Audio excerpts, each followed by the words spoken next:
Alright YouTubers, what's going on? Today we're coming back at you with another watch review. Something new I've kind of started on the channel. Started with my Casio G-Shock, and now I'm going to review some of my automatic watches. A couple of Seikos I have.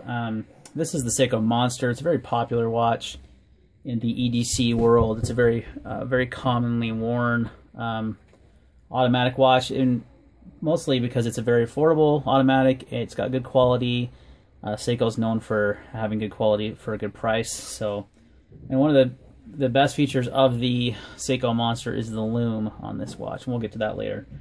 So, watch reviews are new to me, so please, give me any constructive criticism you wish. A couple of things that I look for in watch reviews that I want to highlight in this review.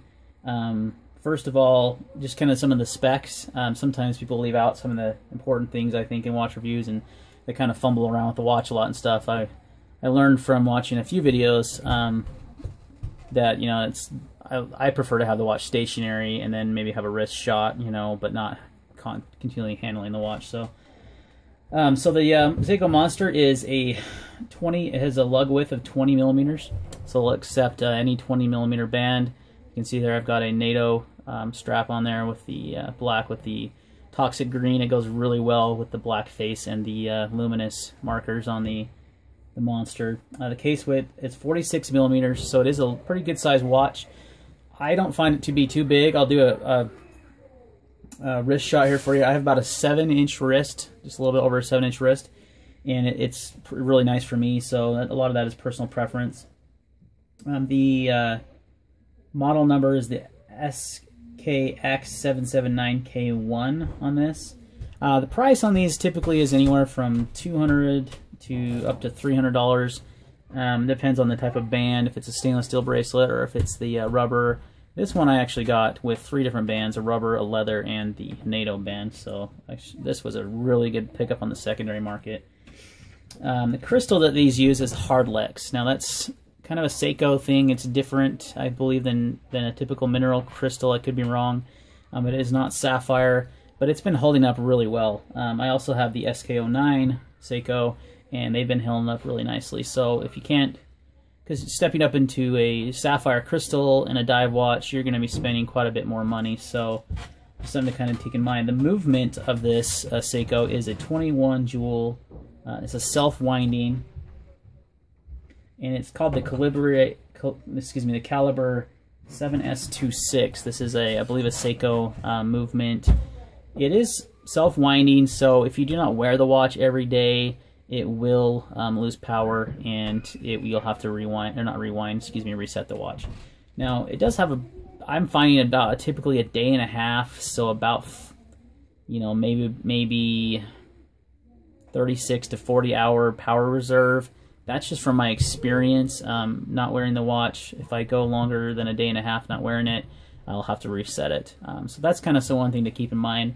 For me, it definitely outweighs the benefits, or the negative of not having to have a battery. The benefit of not having to have a battery outweighs having to watch. And you don't even have to necessarily wear it every day if you want to just pick it up and shake it or do something to kind of keep it going. I do alternate between this and the SK09 pretty frequently, so every other day if I alternate watches, I don't ever have to worry about the time going out.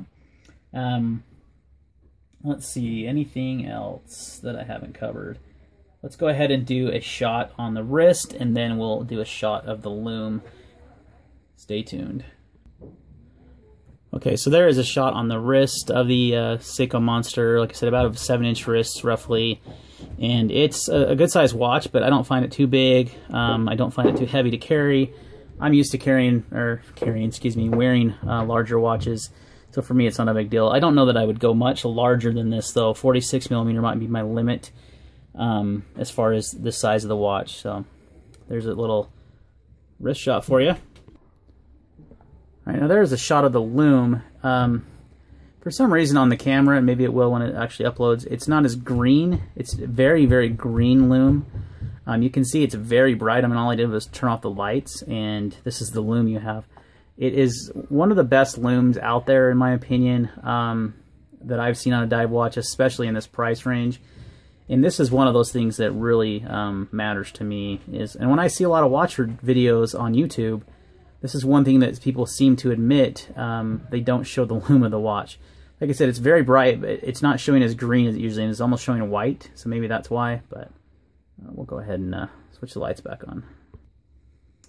So as you can see, the Monster has incredible lume. Like I said, it wasn't showing as green as it typically would. Hopefully, maybe it will render that way on the video, but it's a very bright green color. There's a lot of images out there. I think I've noticed in a lot of watch reviews online, if you Google them and you go onto like the Watch You Seek forum, a lot of the reviews are well done and they have pictures of, and they really capture the lume really well. But in video, I don't see a lot of those lume shots, and so that's something that's important to me. Not that I need the lume for diving, I don't really dive, but just something cool that I like about watches. You know, I like a nice lume. It's just a personal preference. So value.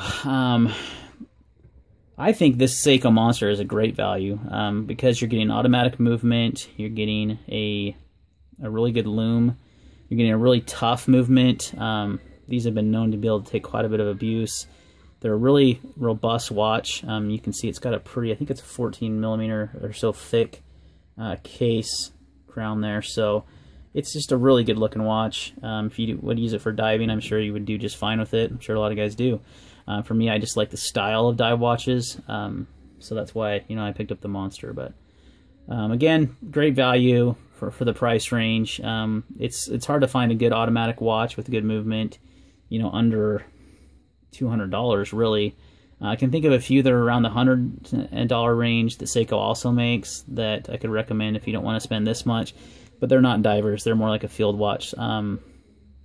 Really can't think of a diver off the top of my head that has the features of this watch and the lume and such for this price range, except for maybe the Seiko SK09 and SK07, both Seikos. So we'll be reviewing the SK09 next on the channel. Stay tuned for that. If you have any questions or comments, please leave them down below. Like I said, new to the watch review thing. Hopefully, you know, I answered the questions you guys wanted, the things you looked for.